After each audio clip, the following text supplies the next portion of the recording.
തവളകളെ കുറിച്ച് പറയുന്ന ഒരു സംഗതിയാണ്, നമ്മളൊരു തവളയെ പിടിച്ച് ചുടുവെള്ളത്തിലിട്ടാൽ ആ തവള പെട്ടെന്ന് ചാടി രക്ഷപ്പെടും. അതേസമയം തന്നെ ഒരു തവളയെ അല്ലെങ്കിൽ ഒന്നിലധികം തവളകളെ ഒരു പാത്രത്തിലിട്ട് ആ പാത്രം പതുക്കെ പതുക്കെ ചൂടാക്കുകയാണെങ്കിൽ ആ തവളകൾ അതിൽ കിടന്ന് വെന്തുരുകി ചത്തുപോകും എന്നുള്ളതാണ്. എന്നുവെച്ചാൽ പതുക്കെ പതുക്കെയാണെങ്കിൽ അവരത് സ്വീകരിക്കും എന്നുള്ളതാണ്. ഞാനിതിപ്പോൾ പറയാൻ കാരണം, ഇന്ന് മുസ്ലിം ലീഗിന്റെ നേതാവും മന്ത്രിയുമായിട്ടുള്ള KM ഷാജിയുടെ ഒരു പ്രസ്താവന വന്നു.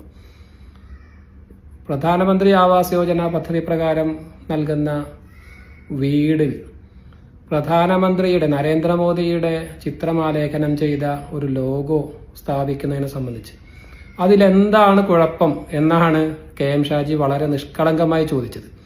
നഗരങ്ങൾക്ക് കിട്ടുന്ന VMI ഇല്ല, അതിന് പറഞ്ഞൊരു എംബ്ലം വീടുകളിൽ വെക്കുന്നതാണ്. അങ്ങനെ ഒരു എംബ്ലം വീടുകളിൽ വെക്കുന്നതിന്റെ പേരിൽ സെൻട്രൽ ഗവൺമെന്റ് കൊടുക്കേണ്ട ഒരു പൈസ തടയേണ്ട കാര്യമൊന്നുമില്ല. അന്ന് കോൺഗ്രസ് ഭരിച്ചിരുന്ന കാലത്തും അത്തരത്തിൽ പല പേരുകളിൽ ഇന്ദിരാ ആവാസ് യോജന എന്നൊക്കെ പറയുന്ന പദ്ധതികൾക്ക് വന്നിട്ടുണ്ട്. അതുപോലെ ഇപ്പോഴും വരുന്നുണ്ടെന്ന് കരുതിയിട്ട് അതിനെ തടുക്കേണ്ട കാര്യമില്ല. അത് വാങ്ങിക്കൊടുക്കാനുള്ള ബാധ്യതയാണ് നമുക്കുള്ളത്. കേന്ദ്ര ഗവൺമെന്റുമായി അൺഹെൽത്തി ആയിട്ടുള്ള ഒരു ഡിബേറ്റിലേക്ക് ഞങ്ങൾ എന്തായാലും പോകാൻ ഞങ്ങൾ ഉദ്ദേശിക്കുന്നില്ല. ഗൗരവത്തിൽ തന്നെ ജനങ്ങൾക്ക് കിട്ടേണ്ട ആനുകൂല്യം അവർക്ക് എത്തിച്ചു കൊടുക്കാൻ ശ്രമങ്ങൾ ഉണ്ടാവും. സത്യത്തിൽ അത് ആദ്യം കേൾക്കുമ്പോൾ നമുക്കും തോന്നും, എന്താ ഇപ്പോൾ ഒരു ലോഗോ, ഇപ്പോൾ പ്രധാനമന്ത്രിയുടെ ഫോട്ടോ വെച്ചുകൊണ്ട് എന്താ കുഴപ്പം.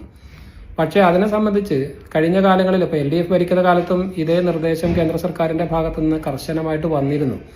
അതിനെക്കുറിച്ച് അന്നത്തെ മുഖ്യമന്ത്രി പിണറായി വിജയൻ പറഞ്ഞത്, ഈ സർക്കാരിന്റെ ആനുകൂല്യം കൊണ്ട് ലഭിക്കുന്ന വീടാണെങ്കിലും അവിടെ താമസിക്കുന്ന മനുഷ്യരുടെ അന്തസ്സിനും അഭിമാനത്തിനും നമ്മൾ പരിഗണന കൊടുക്കേണ്ടതുണ്ട്. അതുകൊണ്ട് തന്നെ ഇത് ആരെങ്കിലും ദാനമായി തന്ന വീട്ടിലാണ് തങ്ങൾ താമസിക്കുന്നത് എന്ന് നാട്ടുകാരെ മുഴുവൻ അറിയിക്കുന്ന തരത്തിൽ ആ വീടിന്റെ മുകളിൽ എന്തെങ്കിലും പ്രത്യേകമായിട്ടുള്ള ചിഹ്നമോ അല്ലെങ്കിൽ ലോഗോയോ പതിക്കുന്നത് ആ വീടുകളിൽ താമസിക്കുന്ന മനുഷ്യരുടെ അന്തസ്സിനെയും അഭിമാനത്തെയും മുറിവേൽപ്പിക്കുന്നതാണ് എന്നുള്ളത് കൊണ്ടാണ് LDFന്റെ ഭരണകാലത്ത് കേന്ദ്ര സർക്കാരിന്റെ ഈ നിർദ്ദേശം അവഗണിച്ചത് എന്ന് പിണറായി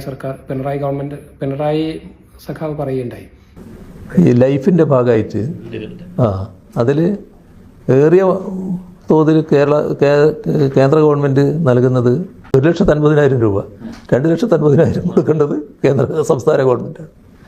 ആ ഭാഗം അവർ പറഞ്ഞത് നിങ്ങളൊരു ലോഗോ വെക്കണം, ആ ലോഗോയിൽ ഫോട്ടോ കാര്യമൊക്കെ ഉണ്ട് തോന്നുന്നുണ്ട്. അപ്പോൾ ഞങ്ങൾ പറഞ്ഞു അത് ശരിയല്ല. ഞങ്ങളിപ്പോൾ അന്ന് ഈ 4.5 ലക്ഷത്തിലധികം ആയിട്ടില്ല വീട്, 3 ലക്ഷത്തിലധികം തോന്നുന്നു ആയത്, 4 ലക്ഷത്തിനടുത്തെത്തുന്നു. അപ്പോൾ 3 ലക്ഷത്തിലധികം വീടിപ്പോൾ ആയിക്കഴിഞ്ഞു. അന്ന് പറഞ്ഞതാണ് ആ വീട്ടിൽ ഒരിടത്തും ഞങ്ങൾ ഈ ഒരു ലോഗവും വെച്ചിട്ടില്ല, ആരെയും ഫോട്ടോ ഇല്ല. ആ വീട് അവരതാണ്. അവരുടെ അഭിമാനത്തെ ചോദ്യം ചെയ്യുന്ന ഒന്നും അതിൻ്റെ മുമ്പിൽ പ്രദർശിപ്പിക്കാൻ പാടില്ല എന്നാണ് ഞങ്ങളുടെ അഭിപ്രായം. പക്ഷെ അവർ നിർബന്ധിച്ചു നിന്നു. അവസാന ഒരു ഘട്ടത്തിൽ അതിൻ്റെ ബന്ധപ്പെട്ട മന്ത്രിയുമായിട്ട് സംസാരിക്കാനിടയായി. അപ്പോൾ തീർത്ത് പറഞ്ഞു അത് അങ്ങനെ ഒരു കാര്യം ഞങ്ങൾക്ക് അംഗീകരിക്കാൻ കഴിയില്ല. അപ്പോൾ സഹായം തരാൻ പറ്റില്ല എന്നൊരു സഹായം തന്നില്ലെങ്കിൽ വേണ്ട ഞങ്ങൾ വെക്കും, ഞങ്ങൾ ഏതായാലും ഈ കാര്യം ചെയ്യില്ല എന്നിപ്പോൾ തീർത്ത് പറഞ്ഞിട്ടുണ്ട്. അവരാണ് പുനരാലോചിക്കുമെന്നാണ് പ്രതീക്ഷിക്കുന്നത്. കാരണം ഒരു ന്യായവും അതിനില്ല. ഇതിൻ്റെ പണം ചെലവിടുന്ന കാര്യം മാത്രമല്ല, ഈ ആളുകളുടെ അഭിമാനത്തെ വ്രണപ്പെടുത്തുന്ന ഒരു ബോർഡ് അതിൻ്റെ മുമ്പിൽ വെച്ച് ഇതാരോ കൊടുത്തൊരു വീടാണ് എന്നൊരു പ്രതീതി ഉണ്ടാക്കാൻ പാടില്ല എന്നുള്ളതാണ് സംസ്ഥാനം കാണുന്നത്.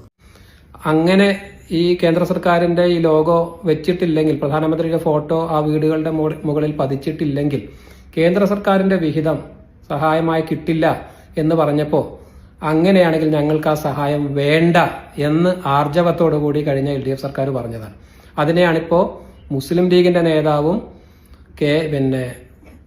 അധികാരം കിട്ടിയാൽ മുസ്ലിം സമുദായത്തിന് കഴിഞ്ഞ 10 വർഷക്കാലം എന്തൊക്കെയോ നഷ്ടപ്പെട്ടു, അതെല്ലാം തിരിച്ചു പിടിക്കുക മാത്രമാണ് ഈ മുസ്ലിം ലീഗിന്റെ പ്രഥമ പരിഗണന എന്ന് പറഞ്ഞ, തെരഞ്ഞെടുപ്പിന് മുമ്പ് പറഞ്ഞ വീമ്പിളക്കിയ KM ഷാജി അതിലൂടെ മുസ്ലിം സമുദായത്തിലെ നിഷ്കളങ്കരായിട്ടുള്ള മനുഷ്യരെയാകെ UDFന് വോട്ട് ചെയ്യിക്കുന്ന അതിൽ വലിയ പങ്ക് വഹിച്ച KM ഷാജിയും ലീഗും പാണക്കാട് സാദിഖ് അലിയും കുഞ്ഞാലിക്കുട്ടിയും ഒക്കെ തെരഞ്ഞെടുപ്പിന് മുമ്പ് പറഞ്ഞത് എന്താണെന്ന് നമുക്കറിയാം.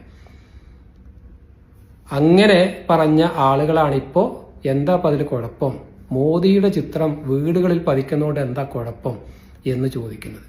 ഇവിടെയാണ് ഞാൻ നേരത്തെ പറഞ്ഞ തവളകളുടെ കഥ നമുക്ക് ഓർത്തു വെക്കേണ്ടത്. സംഘപരിവാറിന്റെ അജണ്ട പതുക്കെ പതുക്കെ സതീശനും ടീമും നടപ്പിലാക്കിക്കൊണ്ടിരിക്കുകയാണ് കേരളത്തിൽ.